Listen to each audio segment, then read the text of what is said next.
தந்தது போல இனி வரக்கூடிய எல்லா நோன்புகளையும் தராவிய தொழில்களையும் மக்களுக்குண்டான அமல்களையும் பரிபூர்ணமாக செய்வதற்குண்டான ஷரீர ஆபியத்தையும் தௌஃபீகையும் அல்லாஹ் நம் அனைவருக்கும் தந்தருள்வானாக.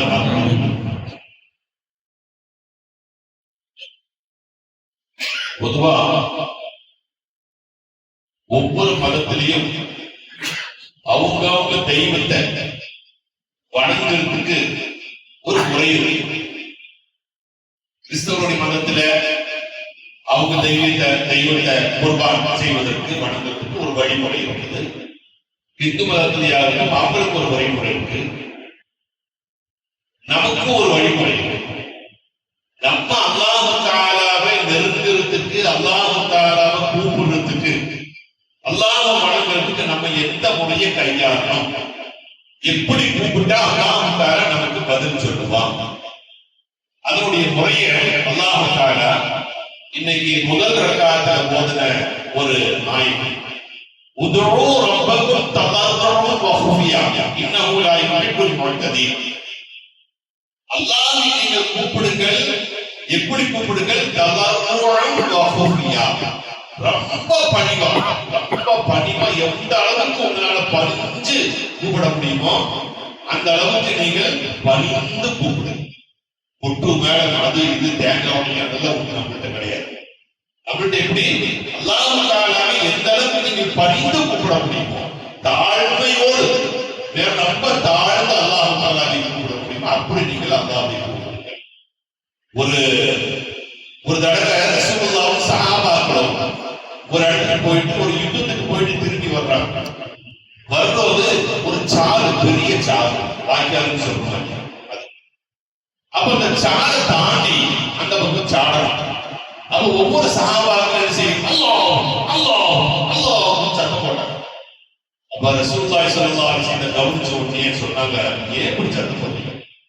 அல்லாஹ் இருக்கிற தூரத்துல இருக்கிறான், ஏன் நீ கூப்பிட்ட உடனே சொன்ன அல்லாஹ் காலையாகிறதா, ஏன் இப்படி சத்தம் போடுறீங்க அப்படின்னு சஹாபாக்கள் ரசூலுல்லாஹி ஸல்லல்லாஹு அலைஹி வஸல்லம் சொன்னாங்க. அப்ப அல்லாஹ் தஆலாவை கூப்பிடுறதுக்கு ரொம்ப சத்தம் போடணும் இல்லை. அல்லாஹ் குர்ஆன்ல என்ன சொன்னான், ஃபைன்னி கரீபுன், நான் உங்களுக்கு பக்கத்துல இருக்கிறேன் சொன்னானே இல்லையா? குர்ஆன்ல சூரத்துல் பக்ரால சொல்றாரு, ஃபைன்னி கரீபுன், நான் உங்களுக்கு பக்கத்துல இருக்கிறேன், எதுக்கு நீங்க இவ்வளவு சத்தத்தை போடுறீங்க அப்படி அல்லாஹ் சொல்றாரு. இப்ப நம்ம சுஜூதுல போய் பாத்தீங்கன்னு சொன்னா, சுஜூதுல என்ன சொல்றோம், சுப்ஹான ரப்பியல் அலா, சத்தமா போடணுமா இல்லையே? சுப்ஹான ரப்பியல் அலா சொன்னா அந்த பதுக்க எவ்வளவு மெதுவா நம்ம சொல்லுவோம் அது அல்லாஹ் கேட்கிறான். சுஜூத் செய்யறது அல்லாஹ் பக்கத்துல வந்து நம்ம என்ன சொல்றோம் காது வந்து கேட்கிறான்னு ரசூலுல்லாஹி ஸல்லல்லாஹு அலைஹி வஸல்லம். அப்ப அல்லாஹ் தஆலாவை கூப்பிடுறது மிகவும் பணிவாக கூப்பிட வேண்டும். இன்னஹு லா யுஹிப்புல் முஅ்ததீன் அப்படின்னு அர்த்தம். வரம்பு மீறி அல்லாஹ் சொல்லுக்கு மீறி ஒருத்தன் செஞ்சான்னு சொன்னா அந்த மாதிரி உள்ள ஆளுங்க அல்லாஹ் விரும்புவது கிடையாது அப்படின்னு அந்த ஆயத்து. அதுக்கு பின்னாடி இன்னொரு ஆயத்துல வருது, மூசா நபி அலைஹிஸ்ஸலாம் அவர்கள் தன்னுடைய கவுமுகளுக்கு என்ன சொன்னாங்க தெரியுமா? قال موسى لقومه استعينوا بالله. ஜனங்களுக்கு மூசா அலைஹிஸ்ஸலாம் அவர்கள் சொன்னார்கள், நீங்கள் அல்லாஹ்விடத்தில் உதவி தேடுங்கள். எதை கொண்டு? வஸ்பிரு, பொறுமையாக இருங்கள், பொறுமையாக இருங்கள், அல்லாஹ் தஆலாவிடம் உதவி தேடுங்கள். நம்ம டெய்லி ஓதுறோம் இல்லையா, இய்யாக நஅபுது வ இய்யாக நஸ்தஈன், அதான் சொன்னாங்க.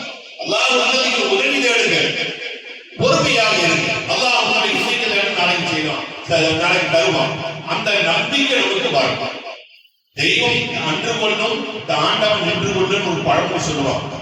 தெய்வம் உலகத்திலே இருக்க மனுஷன் இன்னைக்கு கேட்டு நாளைக்கு தருவான், அல்லாஹ் அப்படி இல்லை.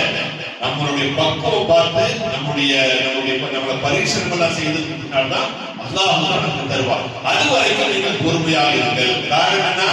இன்னல் அர்த லில்லாஹ், இன்னல் அர்த லில்லாஹ், இந்த பூமி அல்லாஹ்வுக்கு சொந்தமானது, இந்த பூமி அல்லாஹ்வுக்கு சொந்தமானது. அண்ணன் தம்பி ரெண்டு பேரும் சண்டை போடுறாங்க, இது இவ்வளவு எனக்கு, அண்ணன் இது எனக்கு தம்பி சொல்றாங்க, இப்படி ரெண்டு பேரும் பூமிக்கு வந்து சண்டை போடுறாங்க. அப்ப அல்லாஹ் சொல்றாங்கம்மா, அந்த பாதியில யாருக்கு பூமியை யாருக்கு சண்டை போடுறீங்க, யாருக்கு சொந்த இந்த பூமி அப்படின்னு அல்லாஹ் கேட்கிறாங்க. அப்போ இன்னல் அறுதல் இல்லைன்னு இந்த பூமி அல்லாஹ்வுக்கு சொந்தமானது.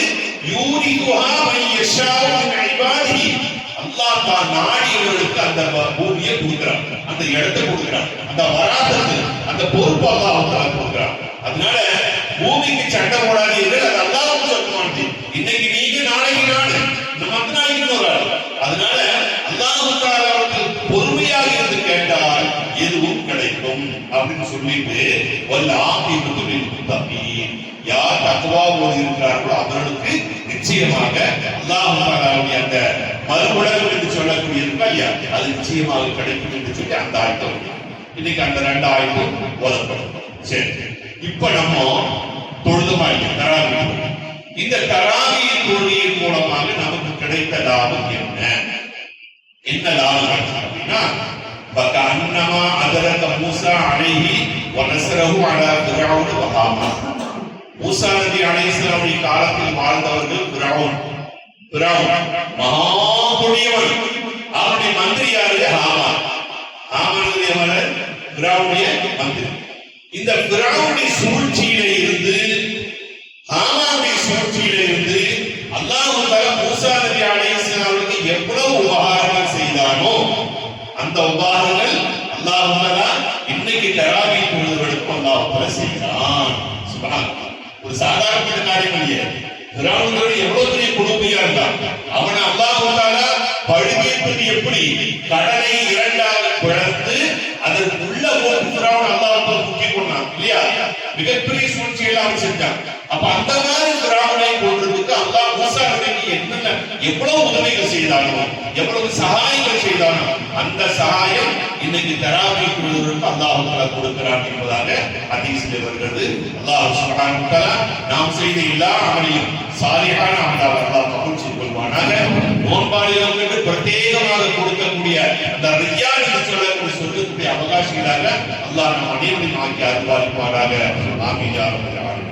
اللهم ارحمنا برحمتك يا ارحم الراحمين. اللهم ارحمنا برحمتك يا ارحم الراحمين. اللهم ارحمنا برحمتك يا ارحم الراحمين. آمين برحمتك يا ارحم الراحمين والحمد لله رب العالمين. السلام عليكم.